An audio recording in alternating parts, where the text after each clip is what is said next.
Hello प्रिय विद्यार्थियों, आपका PR education Majisa education YouTube channel पर स्वागत है।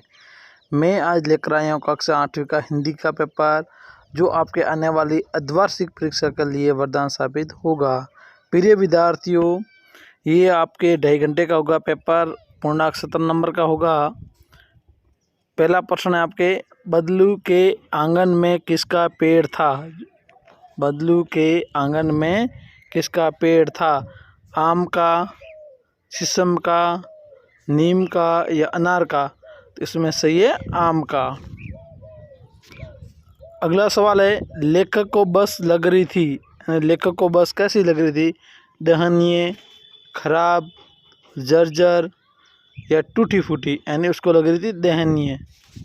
अगला सवाल है आपके, कबीर जी के अनुसार मनुष्य का मन होना चाहिए। कबीर जी के अनुसार मनुष्य का मन कैसा होना चाहिए? निर्मल, कठोर, शांत या पवित्र, यानी शांत होना चाहिए। कैसा मन होना चाहिए? शांत। चौथा सवाल है, श्री कृष्ण ने सुदामा की कैसी दशा देखी? दयनीय, हीन, अच्छी या ठीक ठाक, यानी हीन।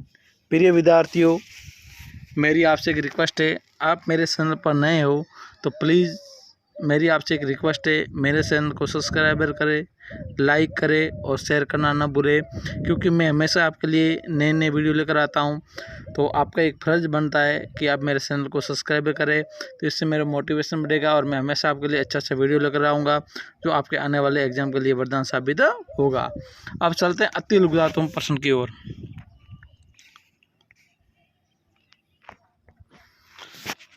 बदलू का काम क्यों ठप हो गया था? बदलू का काम क्यों ठप हो गया था? बदलू लाख की चूड़ियाँ के स्थान पर कांच की चूड़ियाँ पहनने से कारण काम ठप हो गया। नहीं, गांव की जो महिला थी पहले लाख की चूड़ियाँ पहनती थी, उसके बाद कांच की चूड़ियाँ आ गई तो उसके कांच की लाख की चूड़ियों को कोई मोल नहीं करता था, इसलिए उसका काम ठप हो गया। साधु से क्या पूछना चाहिए और क्या नहीं? साधु का ज्ञान पूछना चाहिए, न कि उसकी जाति पूछनी चाहिए। साधु होता है उसको उसका ज्ञान पूछना चाहिए और न उसकी जाति पूछनी चाहिए। अगला सवाल है, चिड़िया अपनी चोंच में क्या दबाई हुई थी? चिड़िया अपनी चोंच में क्या दबाई हुई थी? चिड़िया अपनी चोंच में तीन खा दबाए हुए थे। क्या दबाया हुआ था? तीन खा। कवि ने भगवान के डाकी किने कहा? कवि ने भगवान के डाकी पक्षी और बादल को कहा। किसको कहा? पक्षी और बादल। प्रिय विद्यार्थियों, मैं आज जो सवाल लेकर आया हूँ बहुत वेरी इंपॉर्टेंट है। आप ध्यान से इस वीडियो को 1-2 बार सुनें और आप प्रश्न उत्तर याद करें, और मैं आपको वादा देता हूँ कि इस पेपर में से एक भी प्रश्न 12 से नहीं आएगा। इसलिए मैं आपसे रिक्वेस्ट करना चाहता हूँ, आप इस चैनल पर नए हो तो प्लीज़ मेरे चैनल को सब्सक्राइबर ज़रूर करिएगा।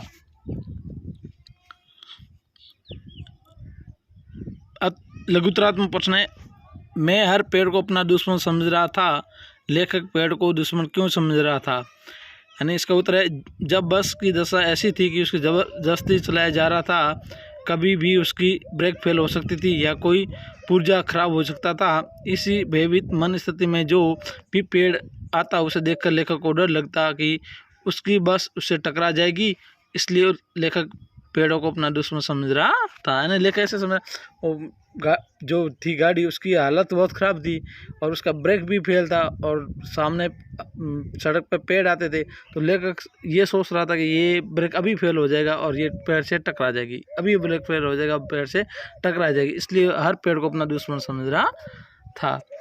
आपके 10वां सवाल है, कवि ने अपने आने को उल्लास और जाने को आंसू बनकर बह जाना क्यों कहा है? कवि ने अपने आने को उल्लास इसलिए कहा है क्योंकि वह जहाँ भी जाता है तो लोगों को खुशियों का संदेश देता है, जिससे लोगों को अपने दुख भूलने का अवसर मिल जाता है। कवि ने अपने जाने को आंसू बनकर जाना इसलिए कहा है क्योंकि उसके जीवन में आई खुशी चिरकाल तक नहीं रह पाती, कवि उसे अपनी असफलता मानता है, इससे कवि ने दुख कोई नहीं होता है। 11वां सवाल है, अपने गांव लौटकर जब सुदामा अपनी झोपड़ी नहीं खोज पाए तब उसके मन में क्या विचार आया?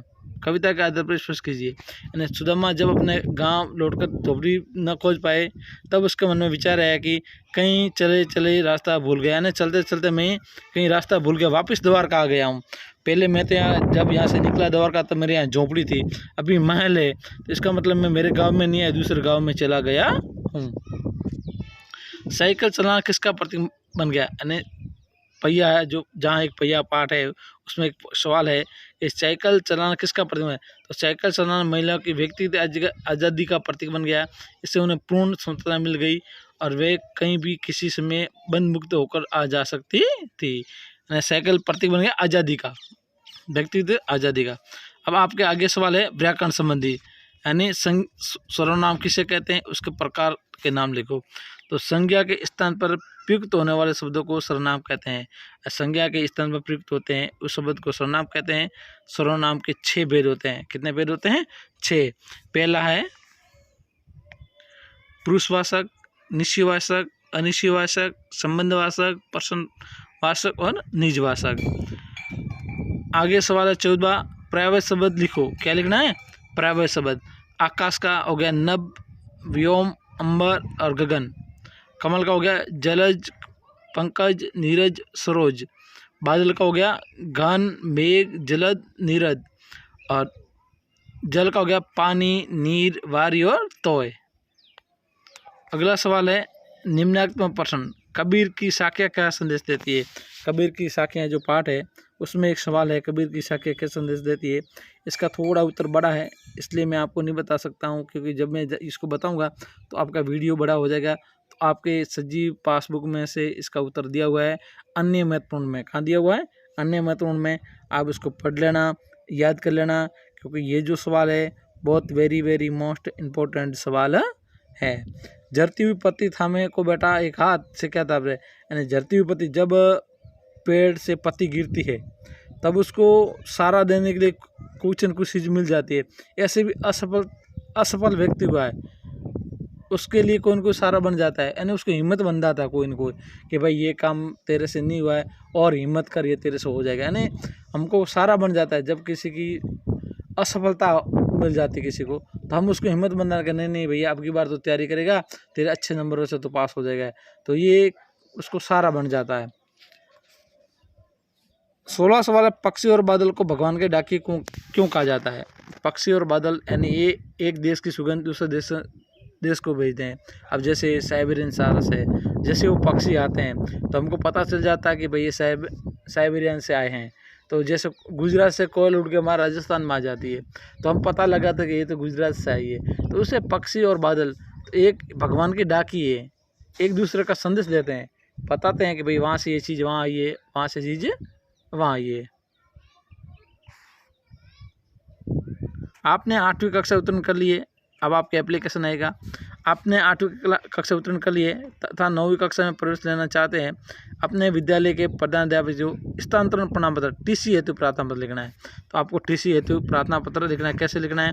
पहले आपको सेवा में, बाद में लिखना श्रीमान प्रधानाध्यापक जी महोदय, राजकीय उच्च प्राथमिक विद्यालय, जो भी आपके इस एप्लीकेशन में नाम दिया है तो ठीक है, नहीं तो अपनी स्कूल का नाम लिख लेना है। विषय लिखना है TC लेने हेतु। क्या लिखना है? TC लेने हेतु विषय में। बाद में लिखना मान्यवर जी, वो लाइन छोड़ देना, बाद नीचे लिखना सवनीय निवेदन है कि मैं आपके स्कूल से 8वीं प्रथम श्रेणी से A ग्रेड से उत्तीर्ण कर लिए और मैं आगे पढ़ना चाहता हूँ, और आपके यहाँ 8वीं तक ही स्कूल है, अब मैं आगे बड़ी स्कूल में जाना चाहता हूँ। अतः श्रीमान जी आपसे निवेदन है कि आप मुझे TC देने का कष्ट करावे और मैं आपका आभारी रहूँगा। भवदीय जो भी लिखो, शिष्य, आपका नाम, रोल नंबर, क्लास, धन्यवाद और दिनांक। ठीक है ना प्रिय विद्यार्थियों? आज और उसके बाद में एक आएगा आपके निबंध आएगा। क्या आएगा? निबंध आएगा। तो निबंध किसी एक पर 250 शब्दों में लिखना है। बेटी बचाओ बेटी पढ़ाओ, आपको यह आता है तो ठीक है, नहीं तो विद्यार्थी और अनुशासन ये लिख दो। और 6 है जल और संरक्षण, और 2 है दीपावली। यानी अ ब स द जो 4 आपके निबंध दिए हैं, इनमें से कोई एक निबंध लिखना है आपको जो परफेक्ट याद हो। और ये भी आपके सजीव पासबुक में से है और बहुत ही सरल है। और ये आपके लगभग मेरे हिसाब से निबंध आता है 10 नंबर का, और ये 10 नंबर बहुत आसानी से आपको मिल जाएंगे। तो आज विद्यार्थियों इतना ही। कल एक और अच्छा आपके सामने मैं पेपर लेकर आऊँगा। तब तक बने रहिए मेरे चैनल पर और चैनल को सब्सक्राइब ज़रूर करिएगा, लाइक करिएगा, शेयर करिएगा। धन्यवाद। जय हिंद, जय भारत।